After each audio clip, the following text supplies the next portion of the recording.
counter some object looking obviously and scandalously not worth the money which passed in the transaction.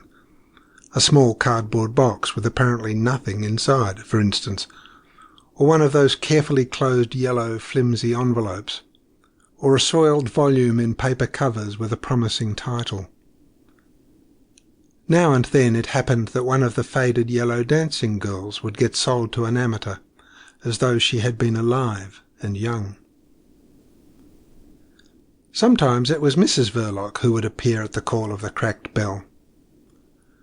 Winnie Verloc was a young woman with a full bust, in a tight bodice, and with broad hips. Her hair was very tidy. Steady-eyed, like her husband, she preserved an air of unfathomable indifference behind the rampart of the counter.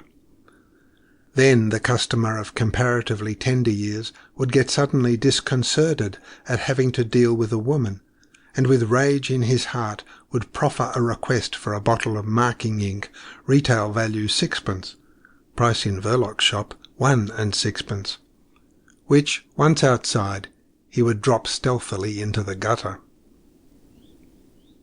The evening visitors, the men with collars turned up and soft hats rammed down, nodded familiarly to Mrs. Verloc, and with a muttered greeting lifted up the flap at the end of the counter in order to pass into the back parlour, which gave access to a passage and to a steep flight of stairs.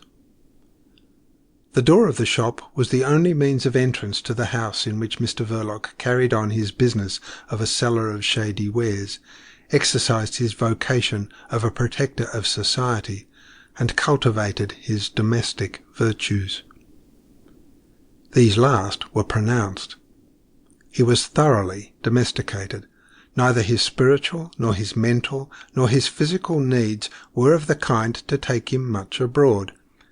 He found at home the ease of his body and the peace of his conscience, together with Mrs. Verloc's wifely attentions and Mrs. Verloc's mother's deferential regard. Winnie's mother was a stout, wheezy woman with a large brown face. She wore a black wig under a white cap. Her swollen legs rendered her inactive.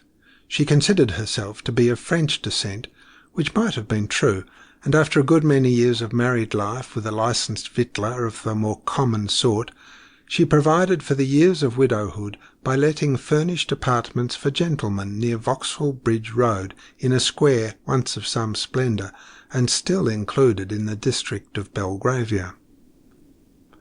This topographical fact was of some advantage in advertising her rooms. But the patrons of the worthy widow were not exactly of the fashionable kind. Such as they were, her daughter Winnie helped to look after them. Traces of the French descent which the widow boasted of were apparent in Winnie too. They were apparent in the extremely neat and artistic arrangement of her glossy dark hair.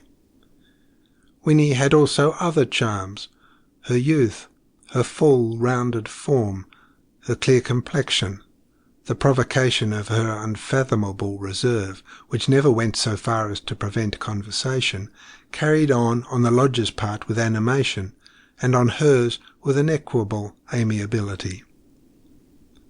It must be that Mr. Verloc was susceptible to these fascinations. Mr. Verloc was an intermittent patron. He came and went without any very apparent reason. He generally arrived in London, like the influenza, from the Continent. Only he arrived unheralded by the press, and his visitations set in with great severity. He breakfasted in bed, and remained wallowing there with an air of quiet enjoyment till noon every day, and sometimes even to a later hour. But when he went out, he seemed to experience a great difficulty in finding his way back to his temporary home in the Belgravian Square. He left it late and returned to it early as 3 or 4 in the morning, and on waking up at 10 addressed Winnie, bringing in the breakfast tray, with jocular, exhausted civility, in the hoarse, failing tones of a man who had been talking vehemently for many hours together. His prominent, heavy-lidded eyes rolled sideways amorously and languidly. The bedclothes were pulled up